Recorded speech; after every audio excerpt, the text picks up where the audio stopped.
Assalamualaikum warahmatullahi wabarakatuh. Perkenalkan, nama saya Puji Sintia, NIM 10420004, kelas HES 4A, MK Hukum Acara Pidana. Dosen pengampu Muhammad Aiman SHMA MH. Baiklah, di sini saya akan menjelaskan tentang yang pertama, peradilan adalah wewenang negeri pengadilan negeri dalam memeriksa dan memutuskan tentang adanya kekurangan atau kesalahan dalam proses berjalannya perkara pidana. Tujuannya atau maksud dari peradilan adalah meletakkan hak dan kewajiban yang sama antara yang memeriksa dan yang diperiksa. Menempatkan tersangka bukan sebagai objek yang diperiksa, penerapan atas akusator dalam hukum acara pidana menjamin perlindungan hukum kepentingan asasi. Yang kedua, alasan mengajukan peradilan. Yang dapat mengajukan peradilan adalah tersangka, yaitu apakah tindakan penahan terhadap dirinya bertentangan dengan ketentuan pasal 21 KUHP, ataukah penahan yang dikenakan sudah melewati batas waktu yang ditentukan pasal 24 KUHP. Berikutnya, penyidik untuk memeriksa sah tindaknya penghentian penuntutan. Terus, penuntutan umum atau pihak ketiga yang berkepentingan untuk memeriksa sah tidaknya penghentian penyidikan atau penghentian penuntutan. Yang dimaksud dengan pihak ketiga yang berkepentingan misalnya saksi korban. Yang ketiga ada subjek dan objek peradilan. Berdasarkan pada pasal 77 KUHP, pada pokoknya peradilan diajukan untuk hal-hal yang meliputi sah atau tidaknya penangkapan, penahanan, penghentian, penyidikan atau penghentian penuntutan. Dengan demikian, maka subjek yang dapat dikenakan adalah penyelidik, penyidik, dan penuntut umum. Objek peradilan merupakan sesuatu yang dinyatakan bersalah dan sah apabila dilakukan penangkapan dan penahanan. Hal ini juga sudah dijelaskan di Kitab Undang-Undang Hukum Acara Pidana, tepatnya pada pasal 77. Yang keempat, ada putusan peradilan. Dalam hal ada permohonan banding terhadap putusan pra-peradilan sebagaimana dimaksud pasal 83 ayat 1 KUHP, maka permohonan tersebut harus dinyatakan tidak diterima.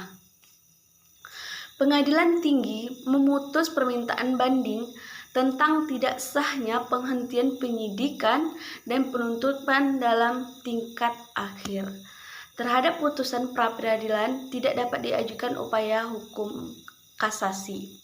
Yang kelima, terhadap gugatan perlawanan ketua pengadilan membuat penetapan tentang penunjukan majelis hakim yang akan memeriksa dan memutus perkara gugatan perlawanan dengan acara singkat pasal 62 ayat 4. Yang keenam ada proses pemeriksaan perkara. Yang pertama ada eksepsi dari terdakwa. Eksepsi secara umum berarti pengecualian, akan tetapi dalam konteks hukum acara bermaksud tangkisan atau bantahan yang ditunjukkan kepada hal-hal yang menyangkut syarat-syarat atau formalitas gugatan yang mengakibatkan gugatan tidak dapat diterima. Tujuan pokok pengajuan eksepsi yaitu agar proses pemeriksaan dapat berakhir tanpa lebih lanjut memeriksa pokok perkara. B. Pemeriksaan saksi-saksi. Proses pemeriksaan saksi dimulai dari penyidikan sampai pada tingkat penuntutan di pengadilan. Di tingkat penyidikan, maka terlebih dahulu saksi diperiksa oleh penyidik dengan memperhatikan perlindungan terhadap saksi, yaitu tanpa ancaman atau tekanan dari pihak manapun. Kemudian saksi dapat diperiksa di tempat kediaman saksi dan saksi diperiksa tanpa disumpah. Yang C. Pembuktian. Sistem pembuktian hukum acara pidana bertujuan untuk menilai alat bukti dalam perkara yang sedang diperiksa. Pembuktian adalah ketentuan-ketentuan yang berisi pedoman tata cara yang dibenarkan undang-undang untuk membuktikan kesalahan yang didakwakan terhadap terdakwa. D. Tuntutan pidana atau requisitoire. Peranan surat dakwaan salah satunya adalah sebagai dasar tuntutan pidana atau requisitoire. Requisitoire adalah kewenangan penuntut umum untuk mengajukan setelah pemeriksaan di sidang dinyatakan selesai oleh hakim ketua sidang atau ketua majelis. Dasar hukumnya pasal 182 ayat 1 huruf A KUHP. Forum dialogis antara terdakwa dan JPU. Pledoi atau pembelaan. Setelah jaksa penuntut umum selesai membacakan surat tuntutannya, maka giliran diberikan hak kepada terdakwa atau penasehat hukumnya untuk mengajukan pembelaan atau pledoi pasal 182 KUHP. Pembelaan atau pledoi bertujuan untuk memperoleh putusan hakim yang membebaskan terdakwa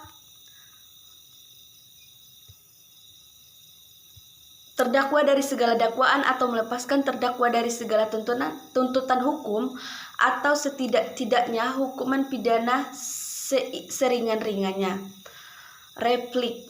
Dalam penyusun jawaban atas pembelaan atau replik dari terdakwa atau penasehat hukumnya, jaksa penuntut umum harus mampu mengantisipasi arah dan wujud serta materi pokok dari pembelaan terdakwa dan penasehat hukumnya dalam replik tersebut. Jaksa penuntut umum harus menginventarisir inti atau materi pokok pembelaan yang diajukan terdakwa atau penasehat hukumnya dalam repliknya sebagai bantahan atau sanggahan atau pembelaan terdakwa atau penasehat hukumnya. Duplik. Setelah jaksa penuntut umum mengajukan replik di persidangan, maka selanjutnya giliran terdakwa dan atau penasehat hukumnya untuk menanggapi replik dari jaksa penuntut umum tersebut. Tanggapan seperti ini lazim disebut sebagai duplik. Sebagai penuntut dari replik dan publik dibuat suatu kesimpulan yang menyimpulkan semua tanggapan dan tangkisan sebelum majelis hakim mengambil sikap dan menyusun keputusan.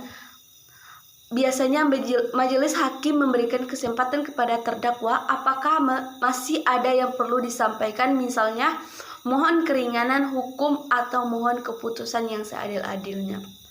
Ketujuh, musyawarah hakim. Rapat permusyawaratan majelis hakim bersifat rahasia. Pasal 19 ayat 3 Undang-Undang Nomor 4 Tahun 2004. Dalam rapat permusyawaratan majelis hakim, semua hakim menyampaikan pertimbangannya atau pendapatannya baik secara lisan maupun tertulis. Jika terdapat perbedaan pendapat, maka diambil suara terbanyak dan pendapat yang berbeda tersebut dapat dimuat dalam putusan dissenting official. 8. Putusan hakim. Setelah selesai musyawarah majelis hakim sesuai dengan jadwal sidang, pada tahap ini dibacakan putusan majelis hakim. Baiklah, sekian yang dapat saya sampaikan. Bila ada kekurangan saya mohon maaf dan saya akhiri dengan wassalamualaikum warahmatullahi wabarakatuh.